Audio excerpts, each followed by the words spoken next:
There's a moment you have felt before. A song comes on, maybe one you have heard 100 times, and without any warning your skin tightens. A wave moves from your neck down your spine, and for 3 or 4 seconds you feel something almost too big to name. Then it is gone. You did not choose it. You did not plan it. Your body just did it on its own. The question is why? Because whatever that feeling is, it is one of the strangest things the human brain is capable of. And when scientists finally looked closely at it, what they found changed how we understand music entirely. Here is why this matters to you personally. That feeling has a name, frisson. And roughly 50% of people experience it regularly from music, while the other half almost never do. So if you have felt it, you are not just sensitive or dramatic. Your brain is doing something specific and measurable that other brains are doing less of. And if you understand what is happening, you can actually seek it out on purpose, because frisson turns out to be one of the cleanest, most reliable ways the human brain delivers a shot of dopamine, the same chemical behind food, warmth, and the people you love. Understanding this is essentially finding a hidden door in your own mind. Let us start with the dopamine part, because most people misunderstand it. Dopamine is not the pleasure chemical. That is a popular simplification that turns out to be wrong. Neuroscientist Wolfram Schultz spent decades studying dopamine neurons, and what he found is that dopamine fires hardest not when a reward arrives, but when a reward is predicted and then confirmed, or better yet, when it is slightly bigger than the expected. Dopamine is about anticipation and surprise woven together. Keep that in your head because it is the whole key. Now think about what music is. It is a sequence of sounds moving forward in time, building expectation at every single step. Your brain, the moment it hears a melody, starts predicting what comes next. It is doing this automatically, below conscious thought, the same way it predicts that a ball you throw will arc and fall. Music is a language, and your brain speaks it fluently. When the next note lands exactly where you expected, there is a small reward. When it lands somewhere unexpected but then resolves beautifully, the reward is larger. The prediction and the surprise fight each other for a fraction of a second, and in that gap, something extraordinary can happen. In 2001, a neuroscientist named Anne Blood and her colleague Robert Zatorre at McGill University put people in brain scanners and played them music that gave them chills.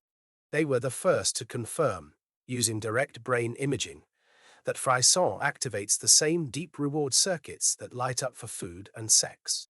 The same ancient animal machinery.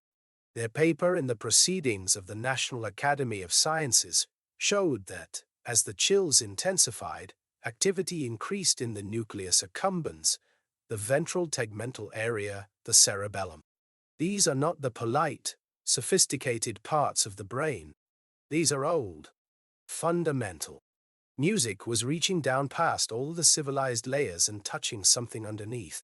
But this still does not explain the chills themselves. The actual goosebumps, the shiver. For that, you have to go one level stranger. The physical response of your hair standing up and your skin tightening is called piloerection. And it is the exact same response your body uses when it is cold. In other words, frisson is your body briefly acting as if something large and real just happened. As if the temperature dropped, or something moved in the dark. Music, which is just vibrating air, is somehow convincing the oldest alarm systems in your body to fire. Researcher Psyche Loui at Northeastern University has studied this connection and found that people who experience frisson more easily tend to have stronger connections between the auditory cortex and the areas of the brain that process emotion. Essentially, their brain wiring allows sound to leak into feeling more directly. Now here is the turn, the part that reframes everything. We tend to think of music as decoration, something nice to have in the background. But what the biology tells you is almost the opposite. Music is a full sensory experience that your brain treats as emotionally real. Not like a real thing. Real, Real.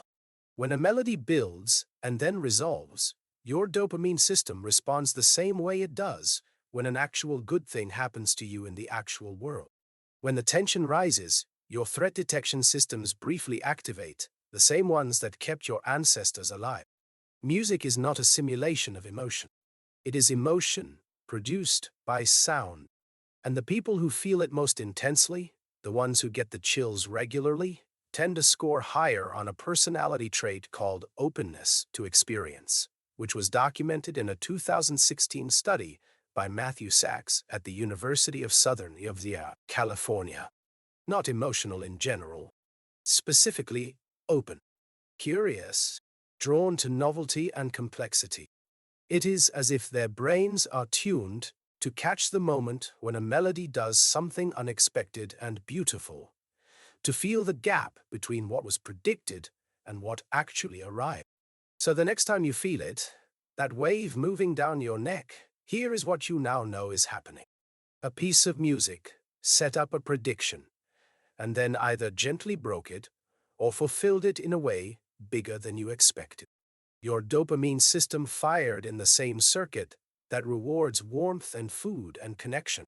And for just a few seconds, the ancient parts of your brain decided that something real and significant was occurring. You were not just listening to a song. You were having an experience your body could not tell apart from the world itself. That is not a small thing. 50% of people go their whole lives feeling this and never knowing what it is. Now you do.